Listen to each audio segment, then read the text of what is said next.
This is the CMO and Joe podcast. We interview today's most inspiring chief marketing officers and savvy marketers of lucrative direct-to-consumer. And we are live. Welcome to the podcast, Erik. Thank you for having me. I'm super excited to have you on the podcast. Obviously, you're a marketing expert. You have Hawke Media, founder of Hawke Media. And you're also doing some great things in the LA community. I see Ecom Week coming up. But before we jump into all that, how about you give us a little backstory, who Erik is, kind of your origin story, and what you're up to? Sure. Sorry, of course. All working from home, got the dogs going off.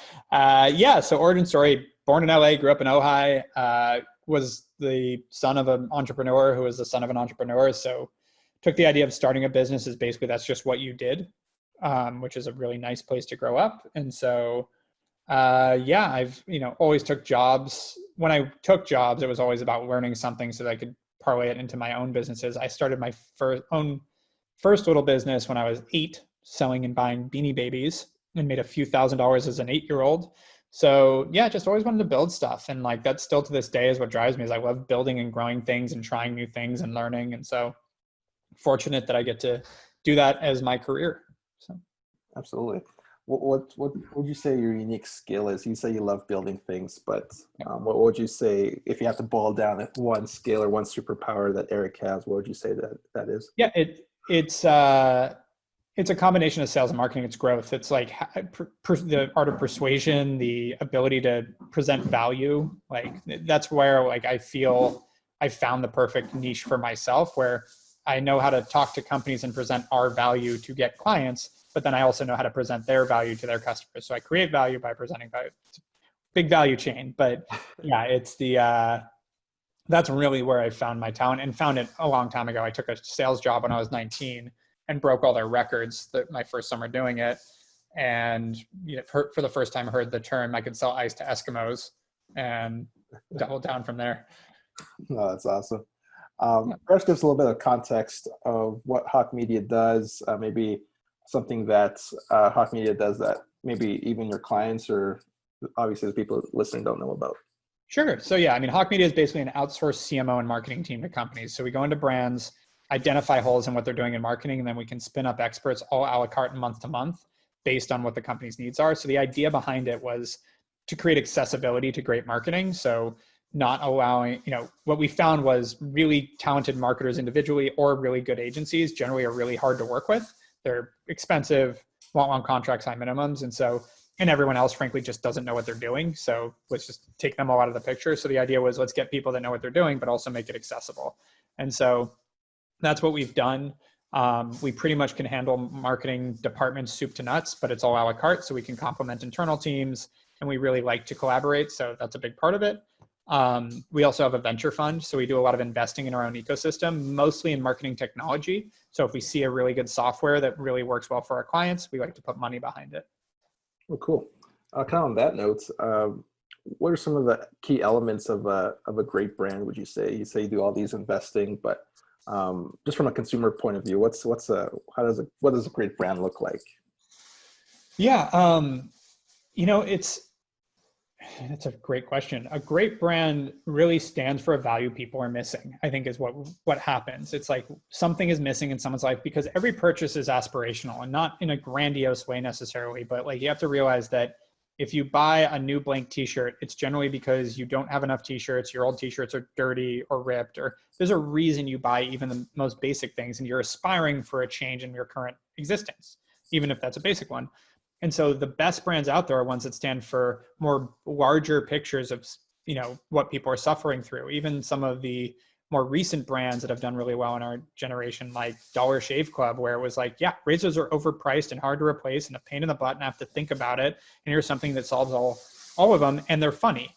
So I like them. So they're likable and they solve all my problems. I'm in. So that was, it does come down to that basic human instinct, because it's all emotional. People's purchases are mostly driven by emotion. They justify it in logic, but it's an emotional appeal. And so it's finding where you fit in that emotional appeal and what can drive that really creates a great brand. Absolutely. No, I love that. It's funny, actually, at the start of the interview, we heard your dog there, but with obviously with the pandemic going on, people are working from home more often. For you personally, Eric, have you found, I guess, what challenges have you found from working from home compared to pre-COVID? Yeah, it's really just the nuance of culture. Like operationally, we've never been better. We're actually having record months. You know, we've cut a lot of expenses by not having to be in person. We've cut a lot of expenses just by looking at wasted softwares and things because we were forced to when COVID hit. We didn't have to lay anyone off during COVID either. And so it's really just been, the business has operated well. But a lot of the reason for that, I think, is because we had years of being together, that when we went remote, they already had that camaraderie built. To continue to build that, I think, is very difficult remotely. So we're working through ideas that frankly we can't implement till post-COVID anyways, but we're working through ideas of what would that be once it opens, whether it's literally just having beach days and things like that, to like once a week meetings in the office for teams, to once a month all hands, whatever that looks like, we're still figuring out. Gotcha. On a more personal note, though, what sort of challenges have you seen? Is it struggle with work-life balance, or is it just find your own? I think, yeah, it's the Zoom fatigue thing. It's people are staring at screens all day, every day. And I think, and I don't have any real study around this, just a personal anecdote. I think because when you're on camera, you're afraid to move and you're afraid to look away. That's there's a big exhausting part of that. Because if you just turn your camera off, I think that will eliminate a lot of it. Because I'm used to having half-hour phone calls every half hour, 10 hours a day has been my career for 7 years. So nothing changed there. It's just now a lot of them are on Zoom, which I hated using before and I hate using now. But I shouldn't say hate. There is a little bit that you need that face-to-face. And since we can't get in person, it's nice. But I think the fact that every call now has to be on Zoom has gotten a little ridiculous. I think that's exhausting. So, and the nice thing is I ran a company from home before, so I know about you got to close your computer at one point and the day's over. So keeping to your schedule is really important. I think people that aren't used to it and aren't getting that advice are probably having trouble with that work-life line, so to speak. And I like harmony already. I like that it all interacts with each other and that I hang out with work friends and that I, work on things that are fun and it all kind of plays together. But I think that a lot of people that do want that escape really aren't figuring out how to have that for themselves yet. And I don't have that issue. I do feel like I'm working a little harder than I used to, but that's because frankly, I don't have other things to do, so I might as well. But I think some of our people for a while had a hard time separating the two. And people seem to be starting to learn how to do that though. Right. Early in the interview, you mentioned that you come from a family of entrepreneurs, but more specifically, what's kind of been the best resources that's helped you along the way? Really good people around me. I've always been kind of a solid networker and put an emphasis on it. And not networking for the sake of networking, but meeting people that I respect, that I want to learn from. And so I've kept in touch. And so I consistently try to meet people that are doing something way better than I am in a certain category so that I can learn from them and how they're doing it. And that, even includes marketing help. It includes how to build a sales team. It includes how to build an operation, how to run a service business. I'm currently getting advice from a friend that built a company 10 times my size in my industry and sold it as to how to do that. And so I try to, it's never I hate the idea of my mentor. It's one person.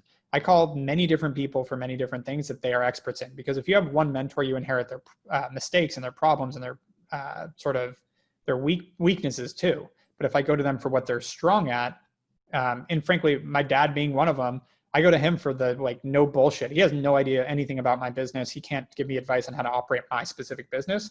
But if I'm thinking through something and I have my own bullshit radars going off, he's the perfect guy to run it by and be like, does this sound like bullshit? And he'll say yes or no very quickly. So that I know I can go to my dad for that, but I would never go to him for how to manage my people because that's not his business. Right. No, I love that.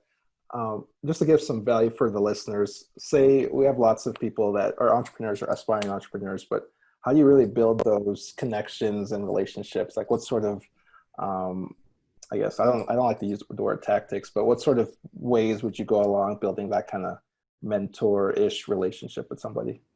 I think you have to provide value to people if they're going to provide value in some way. So one of those could be just being likable and a person they want to hang out with.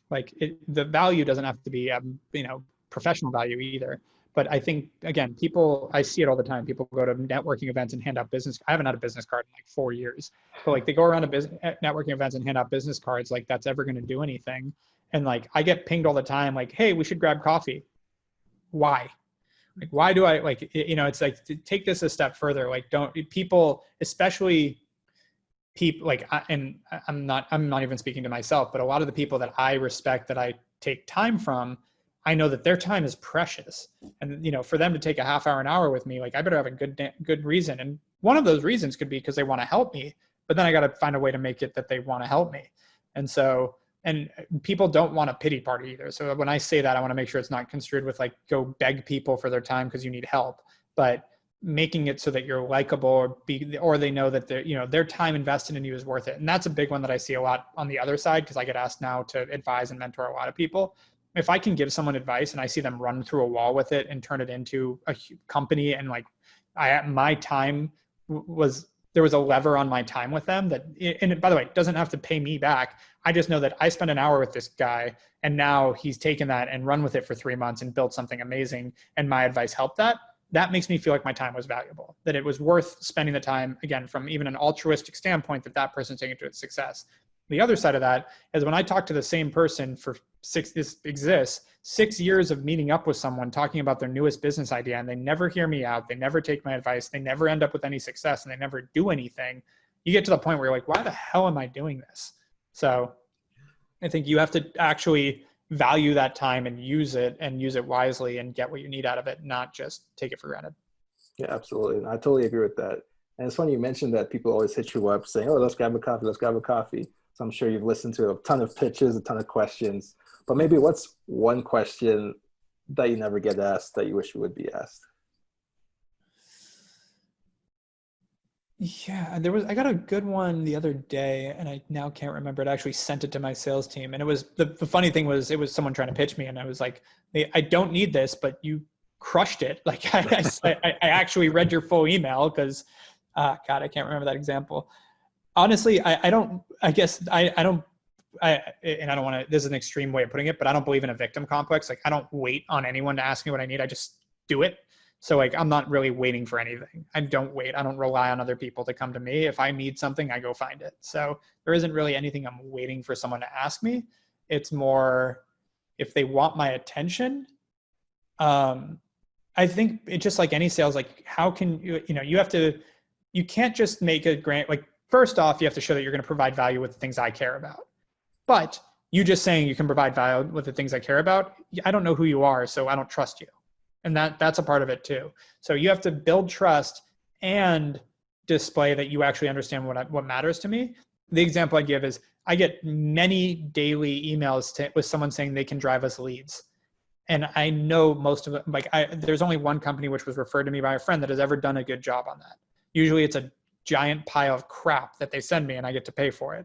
So taking it a step further as to why I should work with you, not because a lot of those people go, we can drive you leads at a great cost-effective rate. I'm like, yeah, sounds like they're not going to convert for shit. So you don't know your own business. Because you're not presenting the exact value. So if you told me we have leads, this is what they convert at, this is what we're going to do, here's why, because I don't trust you. So explain to me the process behind this so I can feel comfortable with it.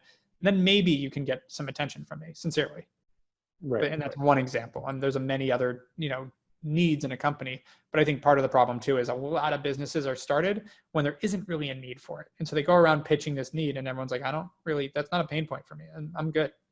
Yeah, absolutely. No, I love that. I got one recently. Don't you wish you could send more video messages? We have the tool to do that. I was like, actually, no, I don't really want a video. Emails fucking fine. Thank you. Yeah, exactly. It's worked fine for the time being. Yeah, no, absolutely.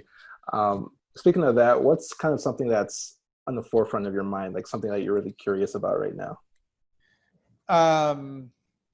So I had written off VR and I had said nobody likes it. It's isolating, And then I actually got asked by an organization I'm in called YPO to help host a VR event. So I had to go do my research, and through playing with it a little more and using it, I actually have come around to think that there is an opportunity there that still is not even close to taking advantage of. But I think that, as innovation happens in that space, and you got literally Facebook last week launched their new hardware with Oculus. I think that there's going to be something there that's a lot more interesting than I originally anticipated. I still don't know whether that's just going to be entertainment. Like, is it going to replace PlayStation, or is it going to actually be a true tool? I think there's room for it to be a tool, but I think the technology has a long way to go before that. Like when they have gloves that actually are sensors and like you can really just be yourself in VR, I think, and that'll come. I think technology will be there. That's going to be super interesting. Marketing standpoint, the most interesting part is just what's happened with COVID. It basically accelerated all our predictions 5 years, meaning the market share of consumer spending online went from 13 to 30% in 3 months, or actually in a month, and held. So I think that, thankfully being in more of the digital and e-commerce industry more than anything, things that we would have normally waited 5 years to grow are now massively accelerated. So I think for the internet industry, next year is going to be a really powerful year. I also think there will probably be a recession. It'll be painful for a lot of other people. No, absolutely. Yeah, no, my next question was going to ask you was, how has the marketing industry changed? But yeah, absolutely. The consumer spending online has really accelerated the last pandemic month. And if you're most of the big agencies work with big companies, they're all crushed because big companies that move slowly all cut their marketing budgets immediately when COVID hit, because that's what they do. But the SMB space didn't, because the cost to advertise dropped 30%, the market share over doubled. So if you're a smart e-commerce company, you stuck with it. Our average client doubled their revenue in Q2. So it was massive. And I don't think that trend is changing. Absolutely. Speaking of which, I want to take a quick pivot, switch gears a little bit to more marketing. What would you say, you've interacted with a bunch of clients with their marketing campaigns, but what would you say are the key components to launching a new marketing initiative? Yeah, so and funny enough, we're writing a book about this, but basically we look at 3 categories: awareness, nurturing, and trust. So make sure you're finding ways to build new awareness for your product, whether it's Facebook ads, word of mouth, referral programs, Google, whatever. And that's going to be an hour conversation of how to leverage that, but I'm trying to give a high level. And then once you create that awareness, understand that it takes time from someone when they first see an ad to when they buy. Can take anywhere between 2 weeks and 3 months, sincerely, so on average. So understand that. And so during that period, make sure you're email marketing, using SMS, chatbots, all sorts of things to sort of nurture them along and bring them to a sale. And then also trust is that other pillar. So awareness, nurturing, and trust. You have to have trust with your customers. 75% of consumers won't purchase from a company they don't inherently trust. Trust in the beginning is achieved through third-party validation, like press or influencers or testimonials, et cetera. And then as you build a brand and it becomes more known, consistency is what builds trust. So just delivering on your promises, whether, and what you stand for as a brand is what really builds that trust. No, absolutely. What would you say is the most successful marketing campaign you've been a part of, or Hawke Media has been a part of? Honestly, there's a giant list. So that's the thing. We're not campaign driven. We try to build things that are scalable and build on themselves. So it's not like one campaign. So we wouldn't be the company that came up with the Geico Gecko. We try to just build an infrastructure and a marketing strategy that is ongoing and ever scaling. So the biggest success we'd have would be some of the biggest clients we've grown from nothing. Like we launched Barstool Sports e-commerce division. That has skyrocketed. We have a Tamara Mellon case study that's done really well. We have a lot of really good brands we took from nothing to massive. And I'd say there's a list of them, but those are the good ones. Hey, what's up, podcast? Just want to quickly hook you up. If you're on 15% off of all your Health Aid Booch Pop orders, use the promo code JOMO15, and then you're good to go. All right, back to the show. Too much to count. I'm really curious. What's kind of an exciting marketing trend right now, or social media trend, from your perspective? The TikTok's not banned. That's an exciting one. Honestly, and we were the first agency to announce a partnership with TikTok. I think that is going to be the next. They're really going to bite at the heels of Facebook and Instagram. A lot longer conversation, but the way it operates and the way the product works is very similar to those platforms. Not like Snapchat, not like Twitter, not like YouTube, and so not like Pinterest. I think that TikTok really is the first player I've seen in a long time that has a chance to compete, and so they just need to do more work on their actual advertising product for advertisers. But once they build that out more robustly, I think there's going to be something really interesting there. And their algorithm, I think, is really interesting because it's much more real time what people are trying to see than Instagram and Facebook. Facebook and Instagram's newsfeed algorithm aren't great. versus TikToks. TikToks is like, what do you want to see right now? Because maybe tonight you want to see a bunch of people ranting about politics, and then tomorrow you want to see a bunch of people dancing, and then the next day you want to see a bunch of people riding motorcycles. It actually picks that up very quickly, that what are the different categories you want to look at, and what do you want right now? And I think that's going to capture an audience. It's going to be interesting to see. Absolutely. And I'm assuming that you're on there doing your TikTok dances as well. Hundreds of them. No, I do have one, because we ended up doing a partnership with, like, it's called the Sway House, or like one of the most famous TikTok groups. And they sent me a sweatsuit. So I was like, well, I guess got to go put this sweatsuit on and get on TikTok. So I put that up. And then there's a video, I think, of me. I broke my leg this summer. So I was rolling down the street on my knee scooter and got a video. My buddy got a video. I was like, this is going on TikTok too. Oh, that's too funny. Yeah, my next question, I'm curious, I mean, you mentioned, was it Manscaped earlier? Some brands that you're really— Dollar Shave Club, yeah. Dollar Shave Club, yeah. What are some brands that— I think they're doing great too. Yeah. And what's the relationship between marketing and sales? Because I know marketing is more of that authentic, awareness-driven, and then sales more converting. But from your perspective, if you're a D2C brand, it's all marketing. There is no sales team. You can't spend time of a salesperson selling an individual razor from Dollar Shave Club. So there is no sales. It's both. In B2B, if it's like enterprise sales, a lot of times marketing is a support system for sales. It's where you get leads from, some of it, and it's where you get collateral from, where you get ongoing nurturing from. So it still plays the three categories and pillars I just talked about, but the end close usually comes from a salesperson. But marketing should be doing everything they can to bring in new leads and then warm those up as close to a sale as possible, so that the salesperson has a higher chance of closing and has to do less, basically. Gotcha. So hypothetically, let's say a client gives you, let's say 50% more budget. What sort of things would you implement or try to do to get that ROI back? Yeah, so usually it depends. So let's assume we're already covering our basis and now they're like, let's just scale. Most scale comes from spending on advertising, because most other things don't have that much of a scaling cost. So let's say we're already spending $100,000 a month all in on a marketing strategy. Around that size, we're probably covering our basis on all the things we'd want to do from like a channel perspective and nurturing and trust, like everything's going. So most of that extra 50 grand would probably go towards advertising, because that's where you're going to get true scalability. It's the most expensive part, but it is the part where you can actually scale. Because let's say it's email marketing and SMS and chatbots and influencer marketing and PR and content and your website and optimization, all that. None of that you need to scale linearly with this growth of the business. Advertising you do.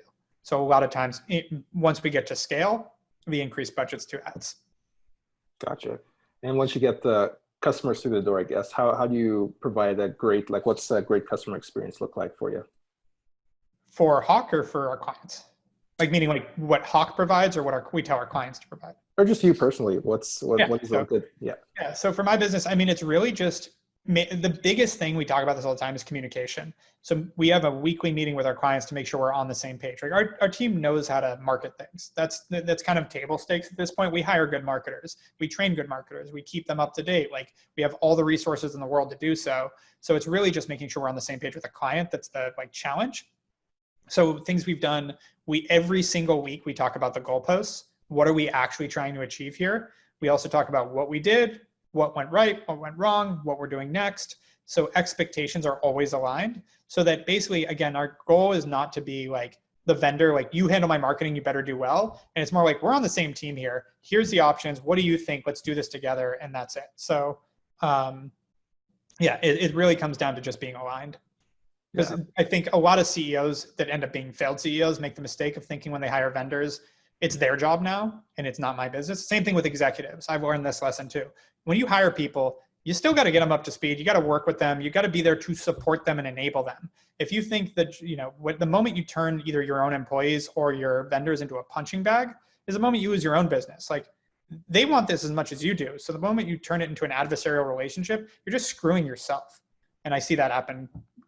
Not a lot, but it happens. And it's always, at this point, I've been through it enough. You have to roll your eyes at it. You're just screwing yourself. Do you understand that? So I just dealt with it. I had to fire a client because he wouldn't stop berating my team. He's just rude. He would miss deadlines on deliverables, and they would tell our team they're a bunch of idiots. And finally, we're done working for you. He's like, you can't do that. I'm like, no, we can't. Here's our contract. Here's our out. We're done. Like, congratulations. Like, and, threatened, I'm going to sue you, et cetera. It's like, go ahead. The funny thing, again, for all the up and coming business owners here, lawsuits mean nothing. They never go to court. And even if they do, they mean nothing. And it's a waste of time for everyone. So like the idea of threatening a lawsuit just shows ignorance in business. Doesn't, like, you have no grounds, doesn't mean anything. And even if you have grounds, everyone's got insurance too. So don't be an idiot. But the point being, like, that's a good example of like, we were on the phone and he's telling me that I'm an idiot and I have an employee roster of children. I'm like, interesting. Again, we've managed to grow successfully over 2,500 brands, but you're right, you must know better. And this guy's just launching his first card game. And again, just was never nice. Started off the bat being rude to my entire team. And so I'm like, we're done. Like, there's no point in us. We've actually fulfilled our contract. We went above and beyond for you for a month, tried to keep helping you. You haven't paid us for it. And now the time's up. Like, we're done. We don't want any more money. We don't want to work with you anymore. And he's like, and he's yelling at me and cussing me out, and then goes, but I need you to fix a video on my site. I'm like, you're really not understanding this. You're trying to indoctrinate support right now because you need our help, but we do not want to help you because you are a dick. So you need to, like, if you worked with us, if you called me and said, I need help, can you help me? You would get that help. But instead you called me, you berate me, you tell me my team's shitty, and then you ask me for something. Like, that's not going to go anywhere. We're done. And he's like, you mean that I have to earn your respect as the client? I'm like, no, that's not what I'm saying. You just can't be a dick. Like, and this is important, like, for any business owner, because I have this, I have many vendors too. I have people we hire to do things for Hawke too.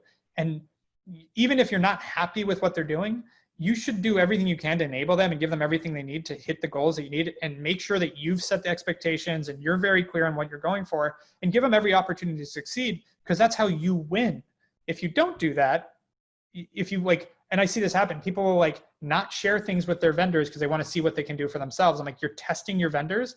You know how that's going to work out. They're either going to do the same thing they could have done if they had that information and get it done right, or they're going to fail. And who gets hurt in that situation? So just give them everything, help them out. And I mean, we've been very successful with that. We have vendors that we've worked with for 5, 6, 7 years that we've stayed with because they know what we need. We're very articulate, and we go, these are the things we need. This is why. And we're fair about it. And we communicate when we're not happy, and we get what we need. And it's that simple. Absolutely. Yeah. Teamwork makes the dream work. I always say that. Exactly. But yeah, one thing that I find interesting all the time though, is what happens from a leadership's point of view. What happens when the client is angry at the team? Is it the customer always right? Or is it you go with the team? Yeah. Like, how do you handle those types of situations? I do my research. The problem is we deal with enough volatile entrepreneurs that aren't right because they don't know that sometimes most of the time, if it's actually getting on, like, we have 500 clients. I might deal with 1 or 2 angry clients a month out of 500. Those people there's that percent, and I've noticed it's probably closer to like 2 or 3% of people are just unreasonable people. They're 3% of people in the world are assholes. Just part of it. That being said, I don't assume that. I do my research. I read the exchanges. I look at what's happening. I ask the team what's going on. And most of the time, half the time, if it's an angry client, we did something wrong. We miscommunicated something. There's a disconnect. And all it takes to fix that is for me to jump in, re-articulate, show that we care. And usually it's fixed. And again, it's not usually work because our people know how to market. It's usually some communication breakdown. I thought this was going to be done last week and now it's going to be done next week. Or I thought, my ads would run and 2 weeks later I'd be a billionaire. We have things like that happen. Even though we specifically say like 6 times in the onboarding process that takes months, we still get people that do that. But so those are the kind of stuff we deal with. And then you get the unreasonable, like the one I was just mentioning, where it's just like, my partner put it best. We get hired for 3 reasons. Someone needs bandwidth, someone needs expertise. Those 2 work out fine. The 3rd reason, someone needs a punching bag. Once in a while, we get that person that literally just wants someone to berate and blame for their lack of success. And they hire us as like a last ditch effort. And then it's our fault. And that's where we try to avoid that on the upfront. But if we don't catch it, those are the people that sometimes we have to walk away because they're like, hey, if you want us to try to help you, we're in. If you just want to yell at us for your lack of success, we're not. No, absolutely. No, I love that. Just communication at the end of the day, just communication. And respect. Respect. Be respectful to people in both ways. Because I've made the mistake too, where I've I've assumed a bad in a client because of something was said by my team, and I've come out hot. And that's a mistake too. Like taking a beat, asking questions is the way to deal with all these kind of things. Absolutely. No, I really appreciate you being on the podcast. I only have a couple more questions here for you, Erik. What's something that you're proud of that maybe we haven't touched on in the interview? I'm proud of not laying anyone off during COVID. I'm proud that we were able to, I'm proud of the way our team buckled down. I'm proud that we were able to build something. Like I started my business in 2014. I have not dealt with a recession or any kind of decline in the market or anything that would have affected my business negatively other than our own actions. And we took our first really big event, and the way our team showed up, the way everyone worked hard, the way we were able to get through this, like that, it's one of the more proud things in my career, because yeah, there's accolades and awards and those are all fun. They're good PR hits, but like really what this did for me was make me realize that this isn't a like short-term flash in the pan business, but we have real staying power. Like we've come through something that could have easily ended our business. We've actually come through it really strong and stronger than we were before it. And I don't mean that from an emotional standpoint. I mean, we are having record months coming out of COVID. And so because the way we leaned in, and all of our competitors are not. So it shows me that it wasn't industry, it wasn't luck, like that my people and the way they work and the way they operated actually got us through this. And that is massively rewarding because it means that it by far isn't me. It's partially me. I did a lot too, but it's a team of 150 plus people that drove us through this, that allowed us to give raises, give bonuses, keep people employed, and people made sacrifices along the way in terms of working harder, et cetera, to get through it. But then again, we're now out the other side of this first event that we're able to stick with it. So I'd say that's the biggest thing. Oh, that's really cool. What's next for Erik and Hawke Media? Yeah, I mean, we're growth minded. So we're hiring people in a bunch of major cities that we've targeted as places we want to have on the ground representation going forward. So we've really opened up our hiring. We just hired a head of HR out of Nashville, actually, which wasn't on the list, but she's awesome. So really stoked on that. So we're just, we've opened up our hiring philosophy. We've really looked at expansion. My hope is over the next year to prove out that territory expansion within the US is powerful, and then to start looking international. We already have international clients, but start being on the ground in those places. Our venture fund is crushing it. And so finishing the fundraise on that and closing will be really nice. And yeah, I mean, we have a ton of initiatives, a book coming out, a podcast, our e-commerce week next week, we have a huge list of things that we're putting together as we frankly now are getting bigger. So we're able to bring on new team members, bigger teams, build out more robust operations, all remotely right now. So the other big thing is getting rid of our very expensive, massive LA headquarters and replacing it with something that's a lot more of like a collaborative workspace, but not single desk to come work by yourself, but like come hang out, meet, even hopefully it could be a good weekend spot is my goal. And the cost will be a fraction of what we spend right now. So we get to be more profitable and provide something that I think our team will like a lot more. No, that's really cool. Could you just quickly give a description of what Ecom Week is, just for everyone? Yeah, so Ecom Week, basically we've thrown a brand summit the past 3 years in a row. That's basically brings together 600 of the top brand, like the founders of MeUndies and Dollar Shave Club and FabFitFun and Honest Company, et cetera, to teach each other what they're the best at, and like really brought like kind of a mastermind together. And then a year and a half ago, I got asked to be on Mayor Eric Garcetti's tech council for the city of LA. And we chatted, and I told him that I wanted to bring that community together better, because I thought LA is the best place to start a new e-commerce brand, but there's not a lot to build that community out. It's getting better, but they don't really get to meet each other, et cetera. And so I asked him if we could declare it like that week, the first week of October, or the week of October 1st every year, e-commerce week. And he said, sure, let's do it. And so turns out I had to get approval from city council, which putting something through the mayor of LA and then the city council of LA takes a little time, but we nailed it within 6 months and got it approved exactly a year ago. And so this year is our first one. So next week, the idea is think New York Fashion Week, but for LA and e-commerce. So we're going to have like every major e-commerce brand hosting events and doing launches and having all the vendors doing cool stuff too. And since COVID happened, we decided to still do it, but do it virtually and hopefully build a great sort of list and traction for next year to be that much bigger. So we have, it's a week-long virtual event start Monday through Friday next week. So September 28th to October 2nd. And we're expecting over 10,000 people. So it's a fun one. Oh, that's awesome. Yeah, like I said, I really appreciate you being on the podcast, Erik. Where can our listeners connect with you online so they can provide value for you?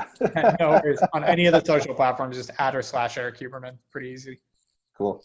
And since we're a marketing and branding podcast, I always love to ask my last question, what the guest brand, if they could describe it in one word or phrase, would be. So my last question to you, Erik, is what's one word or phrase to describe Erik Huberman's brand? So phrase, outsource CMO.